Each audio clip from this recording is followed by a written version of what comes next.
those who listened out to the results announcements, we took most people through the presentation from the ASX, which I'll do, but feel free, there's a little bit more of an open forum. Feel free to stop us and ask us anything during the presentation so that you get the most out of it. So, highlights there, I think we've been through that before, but for those not, strong performance on the revenue, up at 109%, almost 110% up year on year at 125.2 million on the revenue.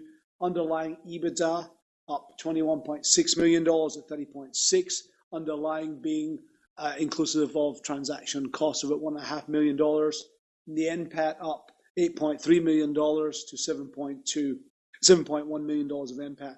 Monthly recurring revenue, Nick just asked a question about that. I will give some more color on that as during the presentation, but the MRR being basically the underlying measure of sales value creation that is going on in the business, exited the year in the June number of $10.5 million, which is up from about $7 odd million in the same June sequence of last year.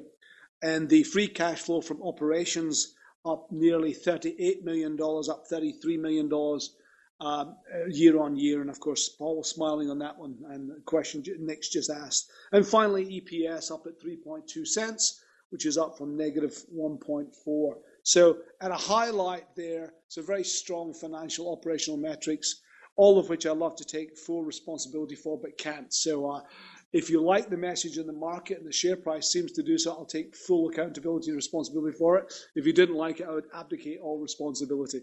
But so far, so good is what they say. And you need to take every good day as it comes in this job.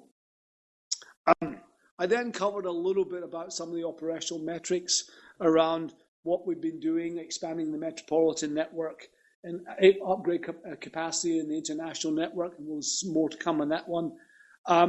The Superloop Red Australian National Backbone. So this is initiated underpinned by Bevan, essentially, which was, look, if we're going to build a backbone integrated into the NBN and the points of interconnect, let's build a suite of simplified products and services that apply across all segments we choose to operate within, and then let's make them highly scalable, highly replicable, and automated provisioning. And that's one of the DNAs of Superloop. Anybody who's actually spent time with the technology guys would know this is a highly sophisticated technology company that affords you to take a virtualized order, put it into the system, provision it, and in theory, order to cash almost on an immediacy basis. And of course, the more you get on net, then the quicker you can do it. So if a sales guy's ordering it, billing it, and realizing it, unbelievable value creation. Typical telco fashion, if you've ever dealt with a big operator, would normally operate on about a 60 to 90 days book to bill cycle when you build your financial metrics. In other words, from the sales guy actually taking an order to actually realizing revenue.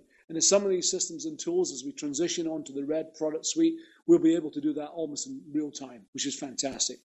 Did some further acquisition by putting some more smart tech into the company. NewScope, our team down in Adelaide, which is very much going to be the underpinning platform for our Super BB business-grade consumer platform.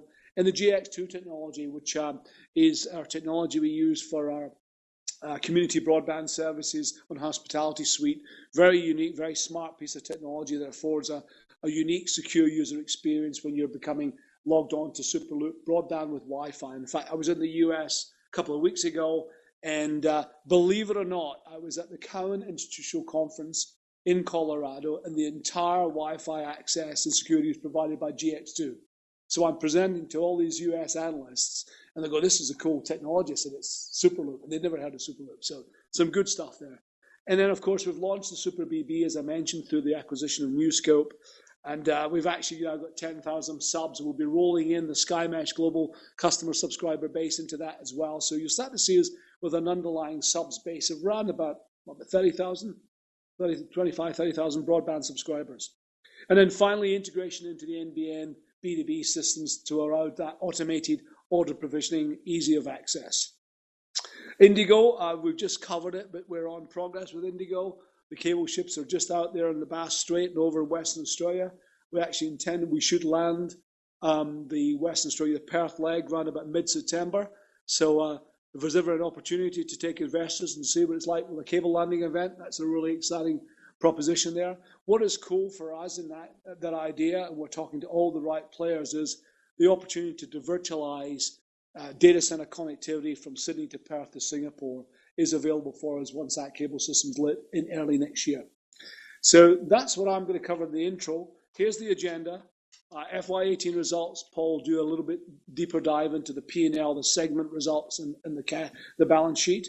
And then I'll go on a little bit more onto the rigor on the business performance. And then for those of you who don't know me or getting to know me, I'm going to give you a little bit of color about where I see the DNA of the company is moving into an accelerated pace in FY19.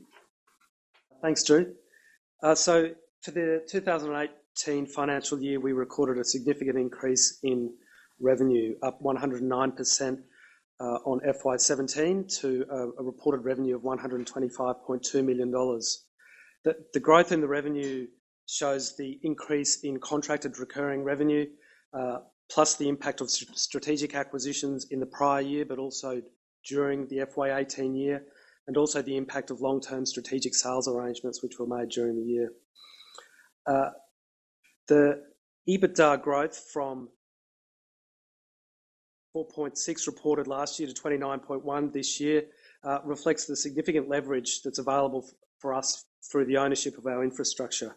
On an underlying basis, as Drew said a moment ago, the EBITDA has grown from $9 million to $30.6 million, and the adjustments there, $1.5 million in transaction and integration costs in relation to the GX2 and NewScope acquisitions. Just stepping back up a couple of rows to profit after direct costs, you can see that there's been an increase in the gross margin of 53% to 59%, and that reflects the contribution from, as I said, the increasing contracting recurring revenue, but also those strategic deals that we've been able to complete during the year. Onto the cash flow and the balance sheet extract. Cash flows from operations have risen from $4.7 million in the previous financial year to $37.9 million, and that includes cash received on IRUs that were booked during the year, and you'll notice that there's a discrepancy between these cash flows from operations and EBITDA, as we've received more cash up front for these long-term strategic deals than has been booked in the financial statements. We've invested $91.8 million during the year, which included $46.6 million in property, plant and equipment across Australia, Singapore and Hong Kong.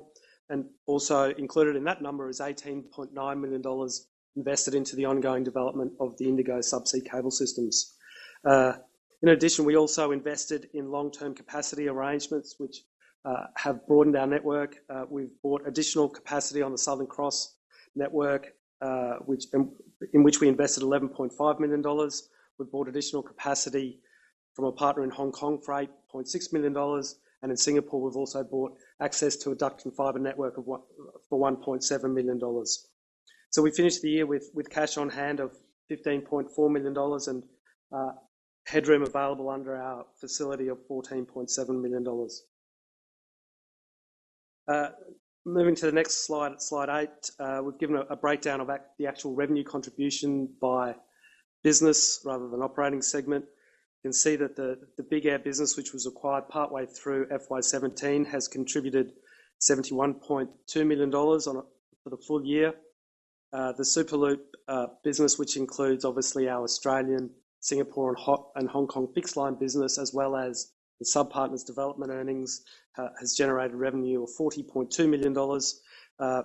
GX2 contributed revenue from the 17th of November of $7.1 million, and NewScope contributed revenue from the 13th of October of $6.7 million. You can see on the chart on the right-hand side there, the increase in our underlying EBITDA from FY15, which was our first full year as a listed entity.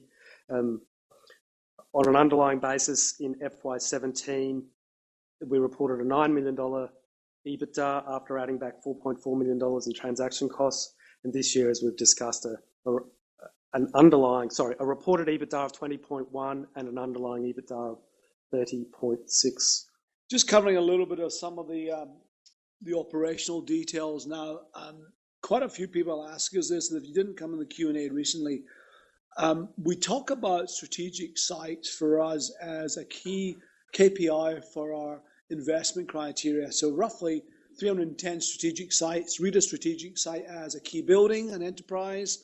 It could be a data center. It could be a cable landing station.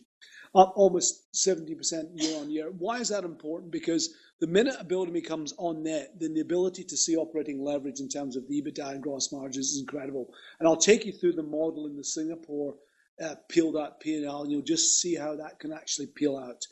The second piece is we continue to invest in our optical fiber systems. This is not just the Indigo system. This is actually the rings around Hong Kong, Singapore, and Sydney. Again, almost a 10% increase in that. Now, what does that mean? It means that we're looking to supplement existing fiber systems we have. We're building in incremental IRUs if we don't have the economical value to actually build it ourselves, and we connect more buildings. So it's an extension of the ring network. What is really cool about this company is there are very few companies, if any, that actually have the ability to interconnect 3 of the major cities in Asia on their own fiber system. So we're in a very strong and unique position. The Singapore performance, for me, and the great thing about coming in relatively new to a business, this is the first lens I look at, which is the recurring revenue streams of the growth businesses. Because if you've got a relatively mature business with cash flows, then you can predictably say, hey, what I put money in and where I get results out of. But if you're sitting with a relatively clean sheet of paper with a really unique asset in a new geo that has got on-net capability, what you're seeing there is significant penetration, albeit still small, like 7.2 million of reported revenue, but read the recurring revenue that will start to play out on that, on an asset which is highly, highly value creative. And the margins there are just absolutely insane, as you can see. And that's because we're selling the simplest thing on our own asset in a very targeted way. And if we can start to apply some of that laser focus across the simplification of our product suites in other areas, it is highly, highly, highly scalable. And, it's not for me to kind of play it out, but I will give you a little color, as Nick asked the question at the previous call, on what does the overall framework look like of a growth trajectory of recurring services revenue in the portfolio. Now, that is not to say if somebody comes along and wants to do a strategic deal, that wants to give me a chunk of cash for a chunk of asset, we will do that, because we're going to use all of the tools we have available to help us in our organic and inorganic funding of our businesses. Hong Kong, slightly different, less mature, slightly different market, much, much, much more competitive and much, much more complicated in terms of its distribution. So our recurring base there is lower. It's about $1 million of recurring revenues there, but we had some transactional deals. So what we did there is we sold some of the assets and we did some major capacity deals there. Do I see that continuing? Yes, I do. Am I planning for it? No, I'm not. So the business plan we're building up for the new Hong Kong operation there, we're just investing in some more sales guys. We will continue to put OPEX into Hong Kong and Singapore for the front end there, is to build a richer recurring stream of revenues over there. The second piece that I found recently and learned enjoying is that the maturity of the Hong Kong market to accept one of our off-the-shelf capabilities, which is to sell dark fiber, is not there. It's typically they want a lit fiber proposition, which means they don't want to be worried about the equipment, the technology. They just simply want to say, hey, I've got 100G wavelength presented at an optical level in my premises. So we've had to quickly reproductize ourselves on that one. Why would we want to sell dark? Well, because it's an easy way to get some cash into the door. If we've got a building connected or we've got fiber drawn into the building, we've got 1,800 fiber pairs on TKO Express. So if somebody comes and wants to buy 10 of them, I'll sell 10 of them. That's a good deal to do. The second thing we found in Hong Kong is we've had to look long and hard at our connected buildings, because there's such a proliferation of multiple fiber players around there. We are only going to go where it makes sense. And then the third thing is leveraging the capability and somewhat still the unique capability of TKO Express, which is a subsea cable that goes underneath the Hong Kong harbour, the lowest latency, shortest route between the major data centre concentration on the TK side and downtown Hong Kong. And we've still got a competitive advantage of about 6 to 12 months on that, because nobody else has got a cable system in place. And what you'll see me focusing on here is, okay, I'm okay to take some transactional revenue streams, and even in FY19, but building up a revenue base for our sales guys to actually continue that. And we've seen some, even in the 6 weeks since I've been officially in the chair, using some of my relationships, a bit of leverage there with some of the existing multinational customers, we're starting to see some early fruits of labor there, which is good. The cable infrastructure network, you probably all know all this, but we are connected to the rest of the world. We own IRUs and Southern Cross and the other cable systems to the US. We've got a significant IP transit network for taking our international connectivity and our IP customers and connecting to the internet. And then, of course, we've got the Indigo cable system connecting between Sydney, Perth, and then up to Singapore. A very unique asset within the Superloop portfolio. And then we've got some lease capacity up to Guam and Hong Kong and Japan, which will ultimately be replaced by IRU-style capacity as we use our existing assets to gain inventory and other cable systems. So we essentially will be an integrated connectivity provider around the major networks, the major operation metro centers we choose to play in Asia-Pac. So read that idea that I could provide exactly the same access into a data center for an enterprise or carrier customer in all three of the jurisdictions we choose to operate. So I'll take an example because it is topical. We've just signed up a major bank in Singapore for their connectivity and relocation of the data centers. And we're talking about doing exactly the same thing in Hong Kong and exactly the same thing in Sydney on our assets. And that would be highly valuable. It's a 5-year deal, so it's not going to go away. It's highly value accretive. Because once you put technology into a new data center, you don't move. It's a long gestation cycle. So what am I focusing on? For those who didn't hear my recent announcement, NBN is the single largest tsunami effect that's going to take place since deregulation in 1991. And there's probably not many of you around the room apart from Mark who remembers that. But does anybody remember what Optus actually stood for? Anybody around when Optus was formed? Do you know what Optus stands for? Optus is the Latin for option. It's the alternative option. And guess what Optus did? They went and took a whole bunch of guys from Telstra and they created an option which was the same as Telstra, less 5 or 10%. And that is not an option. That is just a Me Too scenario. Now what we've got is a real interesting proposition around an option here because we've got an unbelievably funded proposition around a fiber infrastructure network. We've got the opportunity here, and some real interesting statistics here, to transition off from November onto your existing operational services from your incumbent telcos onto a whole new suite of services. And just there's some of the technologies that are moving. There you've got Ethernet Lite, BDSL, which is business-grade DSL, frame relay, Megalink, DDS Fastway, and ISDN, just to name such a few. These services will be shut off. They will be no longer. So if you're still running your connected traffic lights in your Sydney on ISDN, then you're going to have a real chaotic post-November. And the affected businesses, not the consumers, 1,500 large enterprises, 20,000 corporate medium businesses, and 600,000 SMEs are going to be affected in this. So that's the opportunity for Superloop, directly or indirectly. What I mean by that is directly if the customer falls into a portfolio of buildings and services where I believe we can build a profitable, scalable business, and indirectly where I'm servicing regional service providers using my interconnection into the NBN backbone. There's a range of new services there we're going to provide. Just to give you some color on what that red backbone looks like, this is the vision of Bevan and all the unbelievable talented executives and engineers in this organization.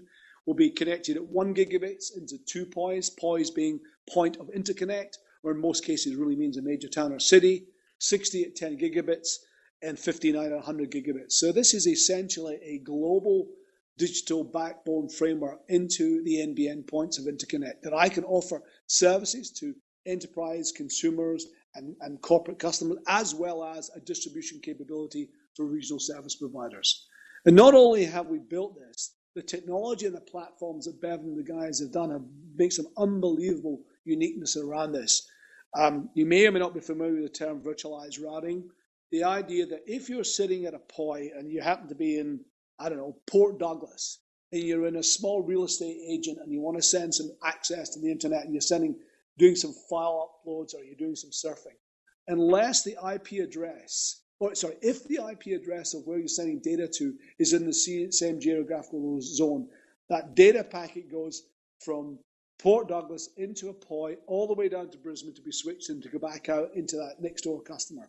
Whereas the way Superloop have built the network architecture, we've got a virtualized routing compute at the edge. So the performance of anybody who's connected onto our network will be absolutely groundbreaking. And nobody else has done this in Australia, or indeed, according to Cisco, in the world. So this is really cool, world-breaking stuff that Bevan and the guys are going. And by the way, don't ask me any technical questions, because all the geniuses in Brisbane will tell you the answers to this. But it's pretty cool stuff.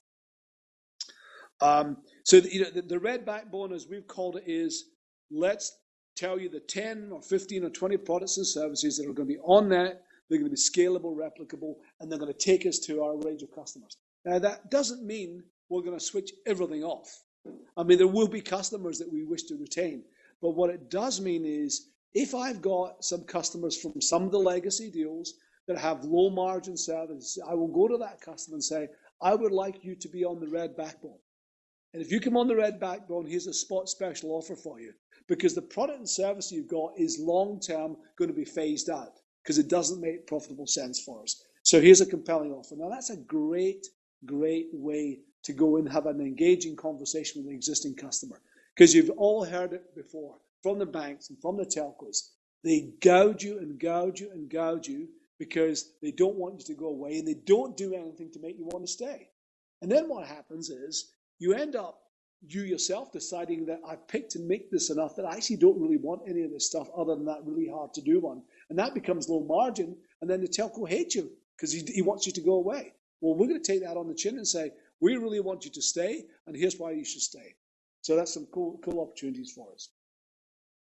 Indigo, lots of technology here around the business, a 36 terabit system. It's a dual fiber pair system. We own a quarter fiber pair and then a resilient quarter fiber pair on the Sydney-Perth leg there. So we're a significant owner in the network asset. So if you work out what a quarter fiber pair is out of that, it's something like 8 terabits or whatever it is. It's a very, very large number. And those are old enough to remember early cable systems. Pipe networks was a 1 terabit cable system. So 1 quarter fiber pair of this one is going to be 8 times more capacity than pipe networks.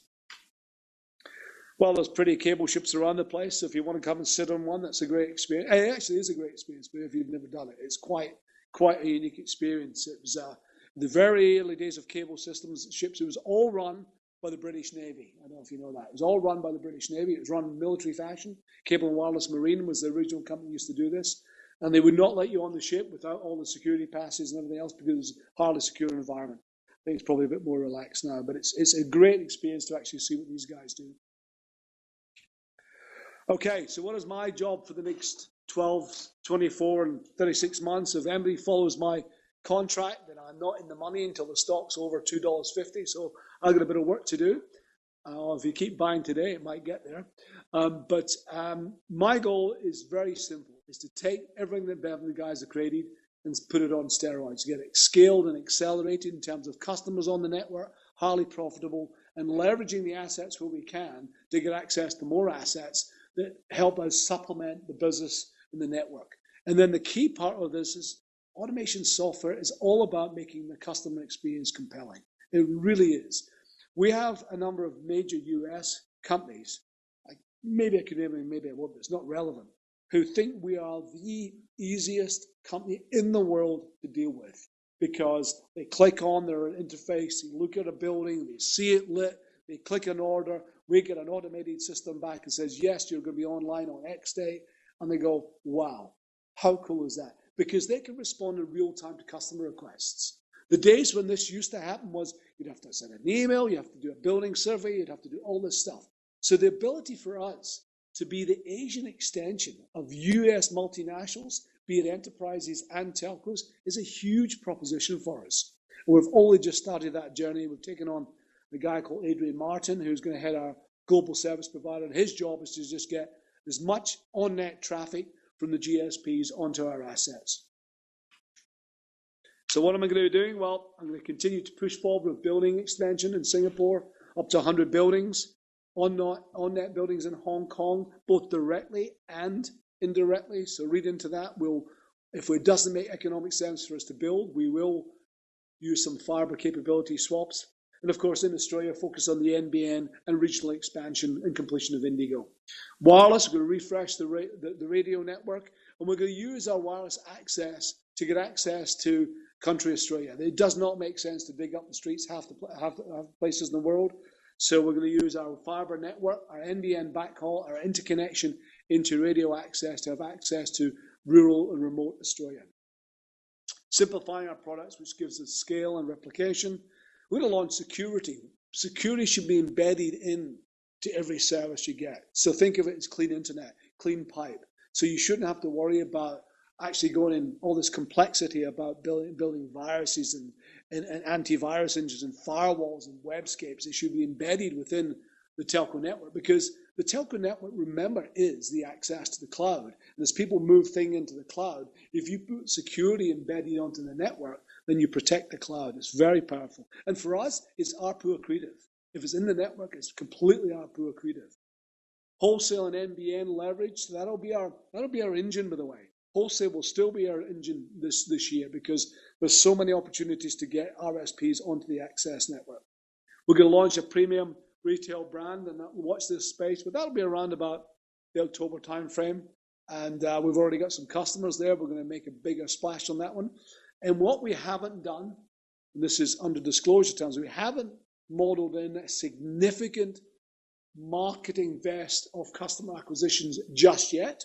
Although we may come back and say, if we went to go to acquire X amount of customers, then the unit cost per acquisition is Y. I'm going to build that into an OPEX plan, which could skew my potential opportunity for this year. But I would do that eyes wide open, because I would be very telling our investors what that's about. And coming from a sales and marketing background, this is all about rigorous discipline. The guys have to sell what's on the network first. They have to go with a laser focus or sniper focus. We are not going to go and do things that are way, way distributed away from the network. We may add adjacency to it. We may have to lead, for example, like our community-based broadband solution is led by GX2. So a bit of software we've got that are required is deemed world-leading in the authentication of access to Wi-Fi and broadband networks. That's a lead. It's a lead indicator. It's $1 per room per month revenue stream. So it's not a massive revenue stream, but that's a lead indicator into a room or a student accommodation or into a hotel. We can build the broadband solution on the back of that. And the final thing that all of the really smart guys do is that they're building this into a system that is a lift and drop. It's a pick and mix. You can build this into an order processing system, an order to cash system, a sales inventory system. So our sales guys can go and look at, this is a very cool thing for marketing guys. Sales guys are absolutely just coin operating. So if you go and tell them, I've got a real special here because I know that I've got inventory in a building and it's at low cost and I can do a special and you get 1.5 times your commission if you sell it, you give it to them and they go and do it. If you don't have the data, they're going to sell a whole bunch of shit you don't have. So using the systems and process to drive rigorous sales and marketing campaigns is very powerful, which is why consumer businesses run well, do really well when they're focused, and they fail when they're not focused. All right, so we're going to use the systems and process to do that.